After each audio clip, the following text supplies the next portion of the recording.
एक बड़ी पुरानी कहावत है, कहते हैं अपनी चीलम भरने को क्या मेरा झोपड़ा जलाते हो। क्या कुछ ऐसा ही हो रहा है ताइवान के साथ। चाइना ने यहाँ पर युद्धाभ्यास बंद कर दिया और युद्धाभ्यास बंद करने के साथ साथ अमेरिका को चेतावनी दे दी, एकदम स्ट्रॉन्ग वाली वार्निंग। और उसके दूसरे ही दिन अमेरिका ने क्या कर दिया है, जानेंगे क्या है मामला। तो वहीं ताइवान ने भी भारत से मदद लेनी शुरू कर दी है। जियोपॉलिटिक्स में बहुत कुछ चल रहा है, जहां एक तरफ ये सब कुछ हो रहा है तो वहीं इजराइल ने राफा पर हमला शुरू कर दिया है। और कौन है भारतीय जज जिन्होंने इजराइल के खिलाफ अंतर्राष्ट्रीय न्यायालय में फैसला सुनाया और जिसकी चर्चा मीडिया में खूब हो रही है, जानने को मिलेगा। हमेशा की तरह CIS न्यूज नेटवर्क के इस एपिसोड में बहुत सारी नई चीजें, आइए जानते हैं इन खबरों को विस्तार से। अभी करीब 3-4 महीने बाद हमास ने हमला कर दिया, 8 रॉकेटों की बारिश करी इजराइल के ऊपर। और इसके बाद ये तो तय था कि हमास ने हमला किया है और उसके बाद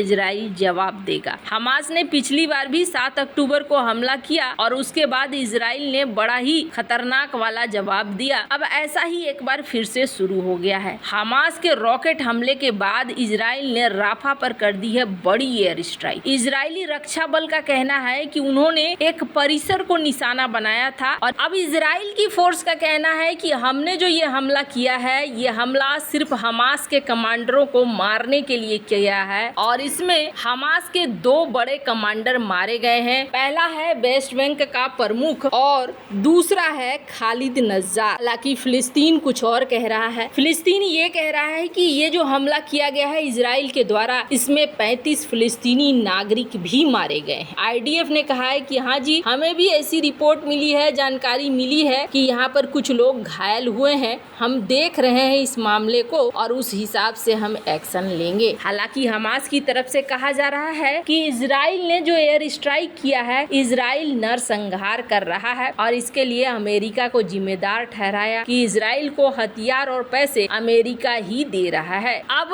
अमेरिका का कहना है कि हम भी यहाँ पर समीक्षा कर रहे हैं, क्या चीजें हो रही हैं, कैसे हो रही हैं, हम भी देख रहे हैं, उस हिसाब से हम भी एक्शन लेंगे। कुछ दिन पहले अंतर्राष्ट्रीय क्रिमिनल कोर्ट ने इजराइल के खिलाफ बड़ा आदेश दिया, जिसमें उसे राफा में सैन्य कार्रवाई तत्काल बंद करने का आदेश दिया गया था। और इस आदेश के पक्ष में फैसला सुनाने वाले जजों में एक नाम जस्टिस दलवीर भंडारी का है, जो ICJ में भारत के प्रतिनिधि हैं। अंतर्राष्ट्रीय न्यायालय का फैसला जस्टिस भंडारी समेत 13 न्यायाधीशों के समर्थन से आया था। हालांकि 2 जज ही थे जो इस फैसले के विरोध में थे और एक जज इजराइल के थे और दूसरे युगांडा के थे। बाकी लगभग 13 जज एक साथ एक ही चीज पे थे कि ये जो राफा में हो रहा है इसे रोकना चाहिए। हालांकि जस्टिस दलवीर भंडारी भारत में अलग अलग न्यायालय में न्यायाधीश रह चुके हैं और इसके बाद इनको एक बार 2012 में और फिर एक बार 2017 में ICJ में प्रतिनिधित्व करने का मौका मिला है। हालांकि इस चीज से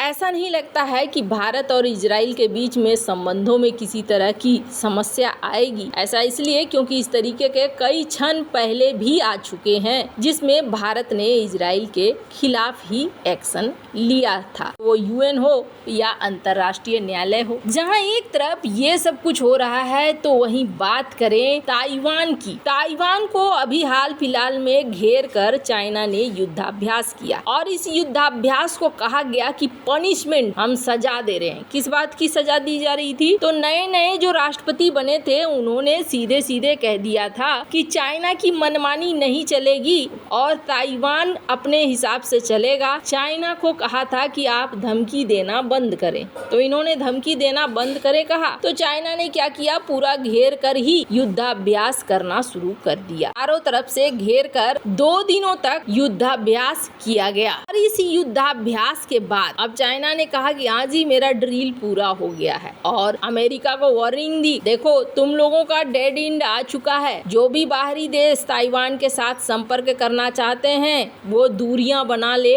बेहतर होगा। बात तो सही है। अमेरिका से कुछ ज्यादा ही चिढ़ता है चाइना। अमेरिका कि सांसद पहले भी जा चुकी हैं ताइवान। एक बार नैन्सी पेलोसी की घटना आप लोगों में से बहुतों को पता होगा, बहुतों को नहीं पता होगा। अमेरिका की स्पीकर नैन्सी पेलोसी ने कह दिया था कि मैं ताइवान की यात्रा पर जाऊंगी और चाइना ने तब एक धमकी दी थी और कहा था कि ये यात्रा बहुत महंगी पड़े। फिर भी नैन्सी पेलोसी ने यात्रा को टाला नहीं था और लाइव देखने वाले, ट्रैक करने वाले कि नैन्सी पेलोसी का विमान के साथ क्या होता है, करीब 1,75,000 लोग थे जो बैठकर देख रहे थे कि क्या नैन्सी पेलोसी के विमान को चाइना उड़ा देता है। उस समय भी चाइना ने कुछ इसी तरीके से चारों तरफ से घेर कर ताइवान के साथ युद्धाभ्यास किया था। हालांकि नैन्सी पेलोसी के प्लेन के साथ कुछ भी नहीं हुआ था, पर ये एक विषय बना था कि देखो नैन्सी पेलोसी बिना डरे पहुंच गई थी वहां पर। ऐसा ही कई बार हुआ, कई प्रतिनिधि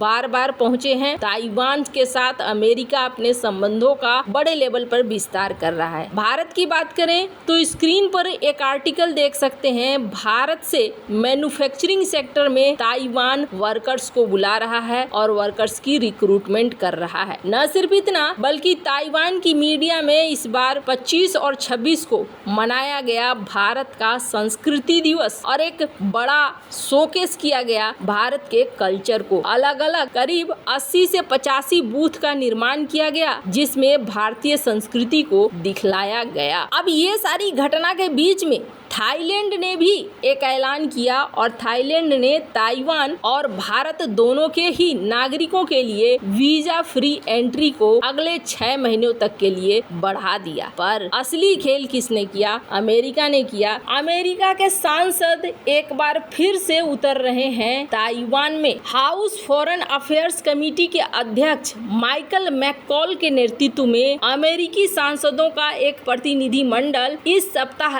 ताइवान का दौरा कर रहा है और इसकी जानकारी ताइपे में मौजूद अमेरिकी संस्थान ने दी है। ताइवान में अमेरिकी संस्थान के एक बयान में कहा गया कि प्रतिनिधि मंडल रविवार से गुरुवार तक ताइवान में ही रहेगा और ये यात्रा चीन द्वारा द्वीप के चारों ओर 2 दिनों के इस युद्धाभ्यास के खत्म करने के तुरंत बाद हो रहा है। इससे चीन का नाराज होना भी तय माना जा रहा है। आशंका है कि चीन विवादों की आड़ में ताइवान पर फिर हमला न कर दे। चीन ताइवान के साथ किसी भी देश के संबंधों से चिढ़ता है, खासकर अमेरिका की तो बात ही अलग है। अब एक बार फिर से उसी तरीके का माहौल बन रहा है। देखने वाली बात होगी क्योंकि चाइना ने बोइंग के साथ साथ 12 अमेरिकी कंपनियों को प्रतिबंधित किया है और इसके बाद एक बार फिर से सांसद यहाँ पर पहुँच रहे हैं। वैसे आपको क्या लगता है इन सब मामले में? आपकी क्या राय है? कमेंट कर जरूर बताएं। जल्द मिलते हैं अगले वीडियो में नई खबर के साथ।